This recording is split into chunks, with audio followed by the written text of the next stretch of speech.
frazzled. You're coming all the way in from France, right? Is that, or Monaco? I didn't have to say that. Okay. Yeah, south of France. All right. Via London, yeah. I mean, but just talk a little bit about putting this movie together. We were debating beforehand if this was a spoiler. I don't think it is because it's in the advertising. This was technically Alec Guinness's last, I think, theatrical acting performance, but you shot it, his scenes, years before you shot the actual movie. I mean, just talk a little bit about what this movie is, where it came from, where you came from, how Alec Guinness got involved before you even had a Well, movie. since you mentioned Alec Guinness, I shot it in 1984, the scene, and I shot the rest of the movie in 1993. So it was a chance meeting. I was living in Germany at the time, in Munich, but he was receiving a prize in Hamburg, and I took the train up to witness him getting this prize, the Shakespeare Prize, which is, and each Shakespeare Prize winner gives a scholarship to a student from the UK. And I had received one in 1981 from John Schlesinger, the film director. So I was invited to this event. And so I go up, and there was a cocktail party for the at the British Council. And at 8 o'clock in the evening, I accost him with the question, would you care to be in my next movie, or my first movie? And he says, well, I'm booked up for the next 1.5 years. I said, what about tomorrow morning? And 8 in the evening, he said, and I said, look, we'll make it easy for you. You get in the lift, we've got a car in the underground garage, you say your lines, 10 minutes, back up, and presto, not a problem. And he says, all right. And then I said, a little white lie, because John Schlesinger hadn't said this to me, but he said, I said, well, John Schlesinger gave you some advice, you know, the worst thing that can happen is you get a no, but you should always ask, and you know, and things can turn out for the positive. And he respected John Schlesinger, and he felt almost obliged to say, well, yes, I suppose I could do it, but I want my lines before I go to bed, you know, by the end of the night. And then I hadn't even written his lines, he wasn't in anything. So I hate to cut a long story short, but it turned out that I had to organize a crew, equipment, film material, overnight, and the hotel just completely refused. No, the brand's just gone to bed. We can't give you permission to shoot that. So I had to go back to him while this was still happening in the cocktail bed. And so we're going to have to change the location. We're going to have to, because when I went to the Arts Council of Great Britain, the British Council chap, he said, I told him I've got Alec Guinness to shoot with him tomorrow morning, but I've got nothing else. He said, well, you can use our underground garage, you know, and so I organized him to come to the underground garage. And so, yeah, I will make a long story short. We shot him the next morning after having organized everything overnight, and then it was 8 years in the can. And his role in the movie is actually over twice as long, because I had this idea of him starting out in the dark, leaning forward into the light, like in Apocalypse Now, Marlon Brando, because then I knew I could extend the role with a double as a silhouette before and after. And if I wanted to add dialogue, then you could have a walkie-talkie, so you wouldn't know it's not his real voice. I'm now giving spoilers.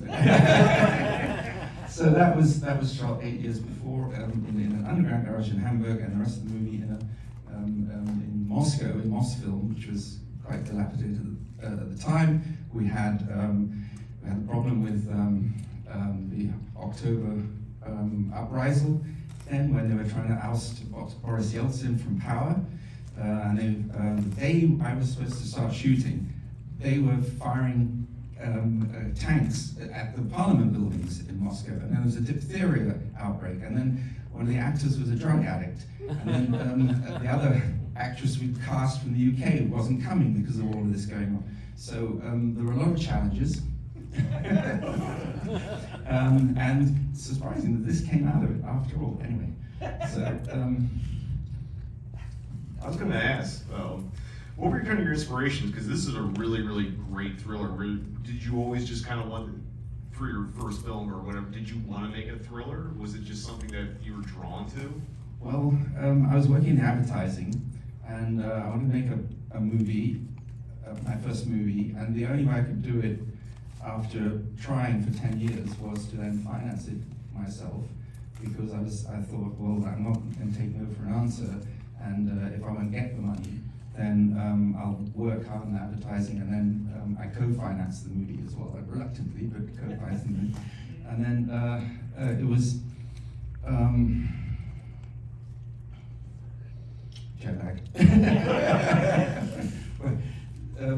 So it was originally going to be set in America, and the actress could speak, and then changes made, and I got this offer to say, well, we could shoot it for a tenth of the price in Moscow, and so I came over. We're going to use the original equipment there, but that was all shot, so we had to bring equipment over. That got held in customs in Moscow. They wanted $60,000. But see, we have a carnet. If you know what a carnet is, a carnet, you can bring the equipment in, it goes back out again, no tax due. And they said, no, rules changed last night. And I heard this is a standard excuse, and so they had to be bribed.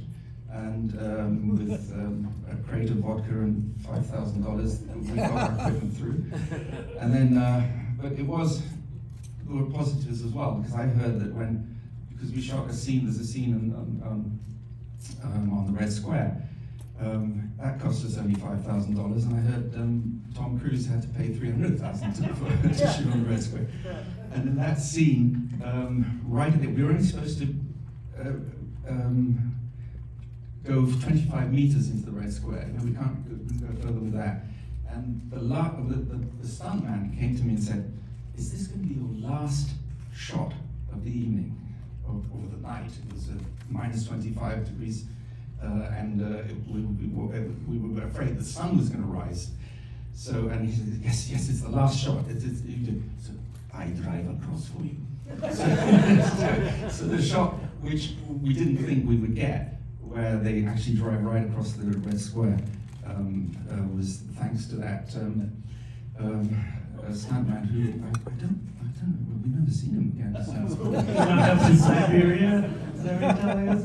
I mean, how did it work? You said some of the actors, obviously, Americans in it. You said people from the UK. What was the process casting out of Russia? I mean, because you have the great Oleg Yankovsky, is that how you say his name? From the Tarkovsky movies? Yankovsky. Yeah.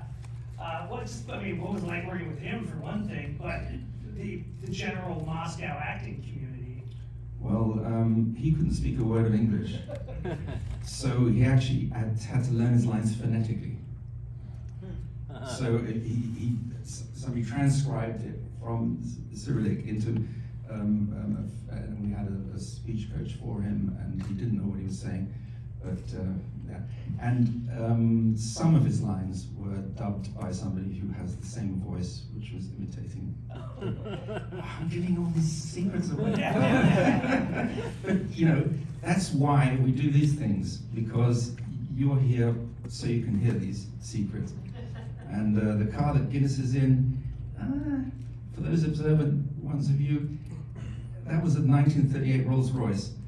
And in the wide shots, which we shot in Moscow, it's something called a ZIL, which is a Russian car. I won't say anymore. Well, I want to go back to something you said, that when you were going to shoot it in America, the lead wasn't mute. Where did that idea come in? Because it feels like such a cool, integral part of the story. Yes, because when I went through the script, basically there was very little that the lead character was doing in the context of the story. This would have been a better Q&A for after the movie. But it worked better that you didn't only have the language barrier, but you had the inability of the character to express herself or to speak or to scream. and that added an extra level because in the original script, she spoke, but there was nothing really fundamentally important in what she said. It's about us, and I realized it's creating a vehicle, a person, where the audience put themselves in the shoes of that person, and the less you actually know about her, the more you can identify with that person in the situation, and not so much whether she likes strawberry ice cream or lived here or had that experience. You know, often you're said, oh, you have to flesh out a character, but sometimes in a movie it's best to leave a shell in which the audience can place themselves where they then imagine themselves in her shoes. I guess, I don't know how much time we're gonna keep going here, but like, and also I'm trying not to spoil too much on my end, but like, what I love about this movie, and I guess we can talk about the idea of like a movie within a movie for this movie. I know I just said movie a bunch of times, like, but I guess, what struck you about that idea of like, there's a movie within a movie and then kind of another movie that happens there too? That is a spoiler. That is.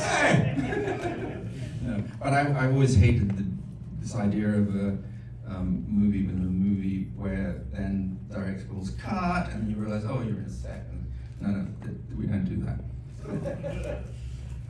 But like I've been describing this movie to the people who haven't seen it as very like kind of neo-Hitchcockian.